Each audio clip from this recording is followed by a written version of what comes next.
Hong Kong es la Nueva York de Asia, una impresionante ciudad de rascacielos, una colonia británica que en 1997 fue devuelta a China en un extraño proceso en el que a un régimen comunista se le entrega un próspero territorio capitalista.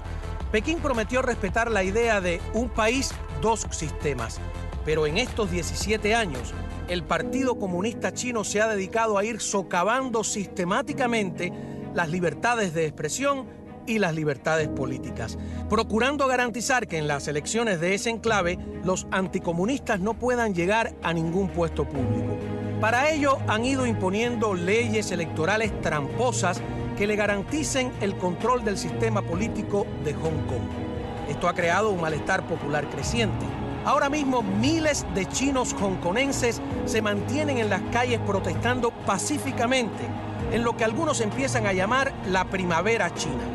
Los indignados de Hong Kong o la revolución de los paraguas, debido a que los manifestantes se defienden solo con esta tradicional pieza china de la creciente brutalidad policial. Es la primera vez en la historia del Hong Kong moderno que la policía utiliza gas lacrimógeno, lo que ha causado un total rechazo en la población.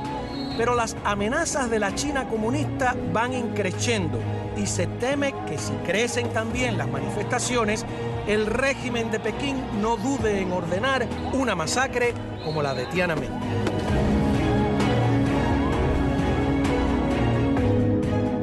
Muy bien, tenemos como invitado a Julio Schilling, analista, director de Patria de Martí. Un placer. ¿Qué tal?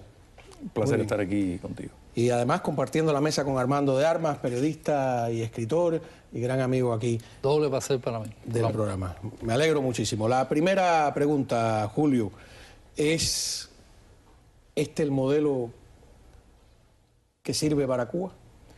Ese es el modelo que la dictadura quiere para Cuba, porque realmente es el perfeccionamiento de una dictadura en cuanto a mantener su población en un estado de no exigir en masa derechos políticos y ellos controlar precisamente la dictadura.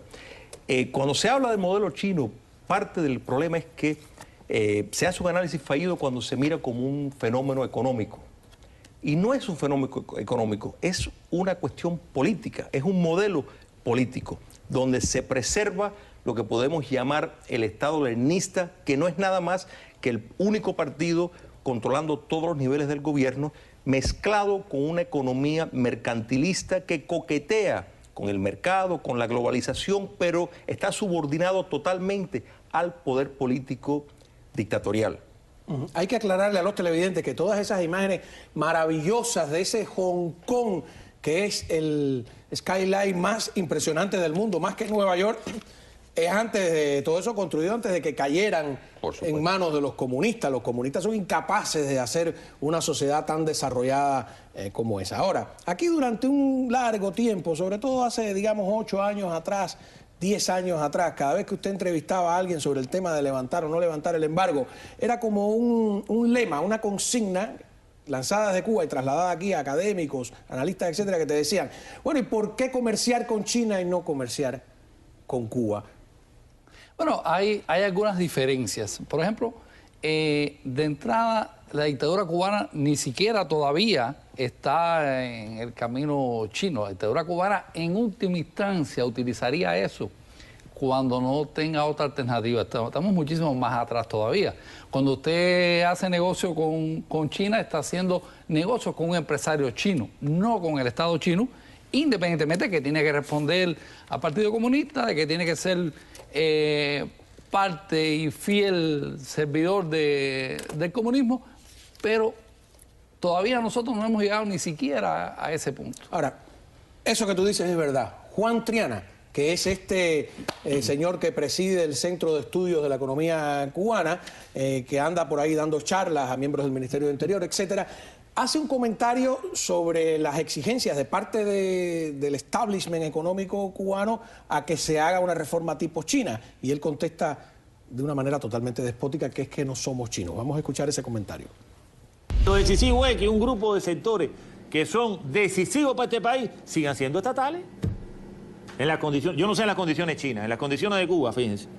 Porque todo el mundo siempre pregunta por China y por qué no hacemos lo que hace China. Bueno, porque no somos chinos, chicos. Más nada, se acabó, ya. No somos chinos, no, nada más. Sí, porque todo el mundo dice, ¿por qué no hacemos lo que... Bueno, tú has visto a China, has visto a Cuba. ¿Tú nos ves a nosotros los ojos así? No. Nosotros no somos chinos, somos cubanos. Y estamos en Cuba, no estamos en China. No estamos en China. Entonces, evidentemente en Cuba hace falta que el Estado tenga... Los chinos se pueden dar el lujo de tener 30 millones de millonarios. No, nosotros no. No tenemos 30 millones de personas, no podemos tener 30 millones de millonarios. Se acabó, más nada. En China hay mucha gente y no hay tierra. Bueno, nosotros nos sobra la tierra y no tenemos gente. Mira qué cosa más interesante. No podemos ser chinos, más nada. Se acabó. China le vende todo a Estados Unidos, nosotros no podemos vender a Estados Unidos. Mira qué sencillo. Entonces nosotros no podemos hacer lo que hace China. Ah, hay que aprender, hay que aprender. Hay cosas que han hecho que son... Sí, ¿cómo que no? Pero en Cuba el Estado tiene que tener un grupo de empresas y de sectores que son decisivos para manejar la economía. Bueno, primero que todo, Julio, tú como académico, ¿tú crees que este es el lenguaje y los argumentos de un académico, de un economista, no?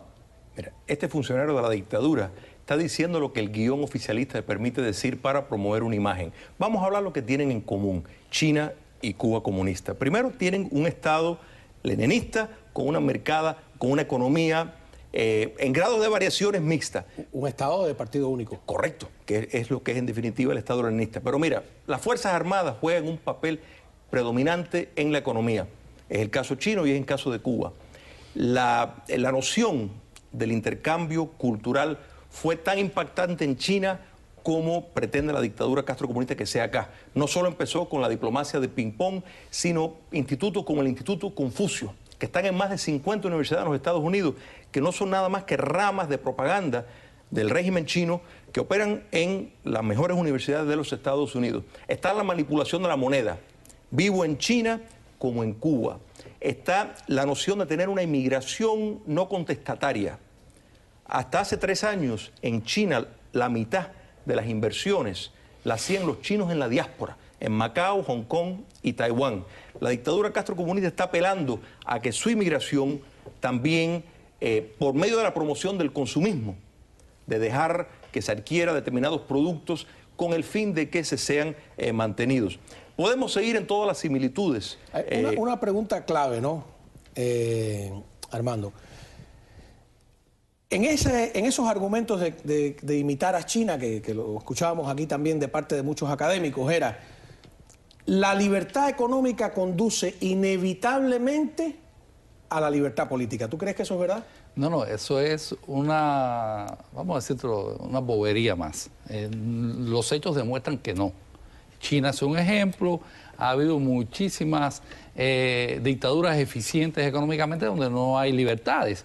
Y en China se fusilan personas todos los días. En China a los fusilados se les sacan los órganos para venderlos. En China se violan los derechos humanos, la Internet que está controlada totalmente por los órganos de inteligencia chinos. En China no hay libertad ninguna y ha habido desde las transformaciones económicas, ¿cuánto? 20 años, más de 20 años, 30 años ya al menos, de transformaciones económicas que no han llevado en ningún momento a la libertad. Hong Kong, evidentemente, hay una libertad económica increíble, sin embargo, la gente está protestando porque están perdiendo, se está ocurriendo al revés. O sea, la idea de, era el argumento, la idea de que entregarle un país capitalista y democrático, ¿no? Aunque fuera una colonia británica, funcionaba democráticamente, ¿no? A la China comunista era como una semilla de democracia que iba a explotar y a expandirse y que iba a terminar contaminando con democracia a China. Y vemos que está ocurriendo todo lo contrario. Decía Orwell que el totalitarismo contamina siempre. Eso pasa con los intercambios culturales, eso pasa. No hay manera de que tú puedas permear una sociedad totalitaria porque eso está regido por los órganos, por los servicios de inteligencia. No hay manera. La ciudad del Estado en Cuba, los servicios secretos chinos, no hay manera de que eso permee. Y el ejemplo típico es, estamos viendo cómo está explotando en la cara de las personas. Y tú dirás, ¿cómo lo pagamos nosotros? Te voy a decir una manera en que lo pagamos nosotros aquí, consumidores normales y corrientes. Antes, ustedes recuerdan que había, los productos decían Made in Taiwan, hecho en Taiwán. Y los que eran hechos en China comunista, eran hechos en China comunista, ¿no? Hoy por hoy, Taiwán, por presiones del mercado y presiones políticas, ha empezado a poner también hecho en China. De modo que ya tú no puedes diferenciar si tu producto está hecho en la China comunista, que probablemente sea una basura, o está hecho en el desarrollado Taiwán, que probablemente el producto sea muy bueno. Taiwán, para ayudar a los televidentes que no estén al tanto, que estoy seguro que son muy pocos, Taiwán es una isla, la antigua isla de Formosa, de 36.000 kilómetros cuadrados. Cuando Mao Zedong y los comunistas empezaron a avanzar, el gobierno del Kuomintang, con Chiang Kai-shek, se refugió allí. Es decir, Taiwán es como el Miami de los chinos, donde están los exiliados. Y el peligro terrible que yo creo que estamos viviendo hoy en día es que, como pasó con Hong Kong, le entreguen Taiwán a los chinos. Es como que cojan Miami con todos nosotros y se lo entreguen a la administración cubana y ellos empiecen a gobernar bajo promesa de que van a respetar las libertades, etcétera. Pero fíjate lo que es una traición. lo que está ocurriendo, la habanización de Miami. Toda esta avalancha de intercambios culturales que no son tales, ni hay intercambio, ni hay nada. Esto es parte de la habanización de Miami. Bueno, vamos a hablar de ese tema, la habanización de Miami, cuando regresemos. Y tenemos más declaraciones, más imágenes de ese tema que parece que está muy lejano, para que no nos hagan cuentos chinos. Ya volvemos. Cuba admite cuentos chinos. Tenemos unas imágenes, hay nuevo ministro de Economía en Cuba y ese cambio de ministerio no se sabe qué trae. Veamos. El Consejo de Estado, a propuesta de su presidente, acordó liberar del cargo de ministro de Economía y Planificación al compañero Adel Izquierdo Rodríguez y en su lugar nombrar al compañero Marino Murillo Jorge, quien continuará desempeñando sus responsabilidades como vicepresidente del gobierno y jefe de la Comisión Permanente para la Implementación y Desarrollo. El zar de las reformas. Ahora, ¿esas reformas hacia dónde conducen? Porque esas reformas necesitan inversión extranjera. Y acabamos de ver, también tenemos las imágenes antes de pasarla con ustedes directamente, este inversionista canadiense, no solo que está arrestado y condenado a muchos años de cárcel en Cuba, sino que ahora se ha descubierto que Cuba, a cambio de su libertad, le ha pedido a su familia, que es su empresa, 55 millones de dólares. Y aquí digo yo, qué peligroso invertir en Cuba, qué peligroso negociar con un tipo que es juez y parte y que si tiene una disputa, que son tan normales en el mundo capitalista, contigo por dinero, ¿qué hace? Te mete preso. Claro. Ahí está la gran diferencia. En un país donde hay un sistema capitalista genuino, hay un Estado de Derecho. En Cuba comunista, pues la ley es totalmente arbitraria. Entonces vemos cómo este ejecutivo canadiense pues cayó en desgracia. Cayó en desgracia por razones que ya no le sirve la utilidad del poder político. Entonces, pues, hay que presionarlo y eliminarlo. Yo tengo un dato. Y no es el primero. Cuba le debía mucho dinero, esto es lo que se dice. Y entonces él estaba exigiendo ese mucho dinero. Y como Cuba no quería pagar, entonces dice, sí, tú quieres tu dinero, ven para acá. Y te empapelo, te enjuicio, te condeno, y ahora si quieres liberarte, eres tú el que me tienes que dar dinero a mí. O sea, eso es peor que hacer negocio con la mafia. Claro. Peor que con la mafia. Porque la mafia no tiene el poder absoluto. Y esta gente tiene el poder absoluto. Te meten preso y no te pagan. Ahora les voy a hacer una pregunta. O Vesco, el caso de Vesco. Quienes están a favor de que se haga una reforma tipo China tienen un argumento que puede ser válido. Dicen, es mejor poco que nada. Pero, ¿qué cosa es el poco? Porque si estamos hablando de que en Cuba te fusilan, en China te fusilan todos los días personas. En China se siguen violando los derechos humanos. En China sigue habiendo una miseria increíble. Hay unos pocos que efectivamente se han hecho millonarios, pero esos pocos están pegados al poder también. Tampoco es que tú puedes ser un millonario chino y desentenderte. 30 millones de millonarios chinos en la periferia, como dices tú, en una población de más de 1.000 millones de habitantes. De 1.000 millones. ¿No? Eso es el 0.0% de la población. Mira, la libertad no se puede fragmentar. Es decir, vamos a ser económicamente libres, pero no políticamente libres, no tener libertades civiles. No se puede dividir. Debe ser integral. O eres libre o no eres libre, punto. Y Armando dijo una palabra previamente, totalitarismo. ahí es donde está la diferencia, donde una dictadura autoritaria, por medio de la comercialización, podría eventualmente desembocar en democracia. En cambio, las dictaduras totalitarias, China es un ejemplo, Vietnam es otro, donde el abrirse al comercio y tener esa infusión de capital, de capital y tecnología e innovación, lo único que hace es fortalecer el partido dictatorial. Punto. Porque no hay sociedad civil. Eso es fundamental entender.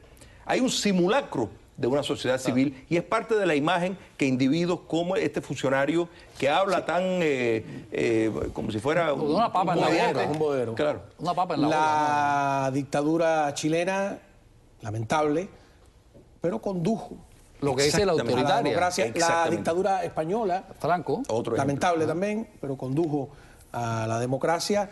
Y la propia dictadura de Taiwán, porque había una dictadura por parte de Kuomintang, Perfectamente. condujo hacia una democracia. Pero las dictaduras totalitarias, es verdad que ninguna... No hay un caso. Mira, Corea del Sur, lo mismo.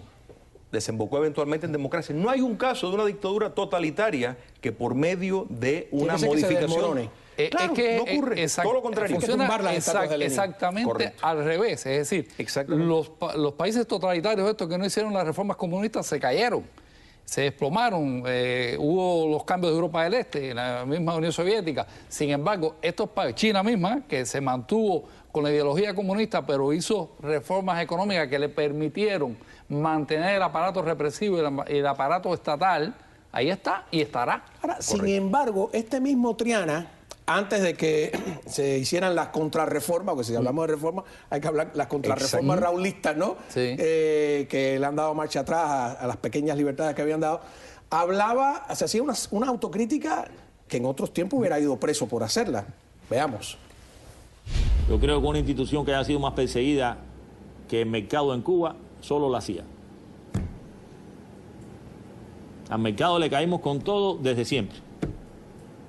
Porque en nuestra concepción originaria, en la concepción de los años 60, que después en la plataforma programática del Partido Comunista de Cuba y en el primer informe de Fidel se reconoce, decidimos que el mercado no era propio del socialismo. Nacionalizamos todo, estatizamos todo, hasta los limpiadores de zapatos, y le echamos arriba una carga al Estado. El Estado se echó una carga arriba que no fue capaz nunca de resolverla. Esto es para calentarle la cabeza a los que viven fuera de Cuba, ¿no es verdad? Pero está hablando a los del Minin, no está hablando Sí, a nosotros. pero mira los rostros de los propios del Minin. Ellos saben muy bien que lo que este hombre dice es irrelevante porque la ley es arbitraria. En otras palabras, ¿cuántas veces no han hecho algo y después lo quitan? O sea, permiten esto y después dan marcha atrás. Entonces, ya cuando eso ha ocurrido tantas veces, pues, ¿qué palabra puede tener, qué credibilidad tiene la dictadura? Y mira, yo creo que entre los comunistas es importante siempre el lenguaje que utilizan. Ellos no te hablan nunca de empresas ni de libre empresas. Ellos te hablan de cuentapropismo. Ellos en ningún momento le dan el valor semántico que tiene el empresario ni que tiene el hacer negocios. Todos son palabras inventadas por ellos para sustituir. Claro. Hay un metalenguaje, ¿no? Un metalenguaje. Hay un lenguaje... Exacto. Exacto. Ahora, ¿qué pensarán los chinos que viven en Cuba? Vamos que le devuelvan la bodega, por favor. Y los billares, los bares. Con los chinos. ¿Tú te imaginas? Cuba, ¿no? Y aquello donde se fumaba opio. Dios mío. No. Y las lavanderías, etcétera, etcétera. Vamos a ver qué piensan los chinos que viven en Cuba. Regresamos después de la pausa. Mamá nunca nos dijo cuál había sido la razón por la que su papá había venido a Cuba. Pero fue en épocas muy remotas. Vivieron no en la ciudad de La Habana, sino en provincia. Y usted sabe que eso es más dificultoso, la situación. Yo tenía una hermana aquí, entonces mi hermana me reclamó. Yo vine aquí, a mí me gusta conocer otro país. Entonces aproveché y vine para acá. ¿Algún arrepentimiento? Ninguno. Aparte me gusta mucho Cuba. Nosotros tratamos, dentro de lo posible, dentro de la familia, mantener esas costumbres. Es decir, el deporte, ellos practican tai chi, practican wushu. La comida la comida se cocina no parecido, pero tratar de que se asemejen con los ingredientes chinos. Bueno, yo estudio el idioma chino en lo que es la casona, allá por salud. Ahí es donde yo hay veces yo voy para poder conocer la cultura y el idioma que ellos tienen.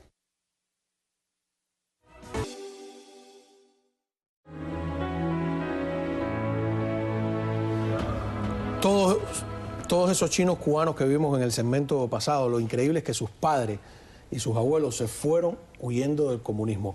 El bodeguero Mario, que Mario era un nombre latinizado de mi cuadra, me contaba siendo un niño, decía, mi papá cogió mapa, decir, isla, aquí no llega el comunismo nunca.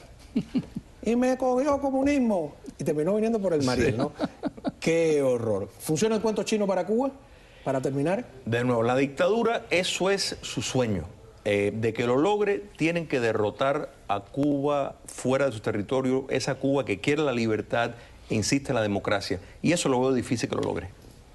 No, pienso básicamente lo mismo. Esa es la Ni siquiera campaña. como el mal menor. Bueno, no. Ellos en un momento determinado, ese es el mal menor que ellos van a aceptar. Pero digo, para el pueblo, para nosotros... Bueno, es que tampoco lo veo como un mal menor. Un mal menor sería... ¿Dónde está Pinochet? No está, ¿verdad? Pues entonces es lo mismo. Okay. Bueno, ¿y usted qué piensa de esto? Se los dejo de tarea. A continuación, al cierre con Luisiana Ríos. Buenas noches.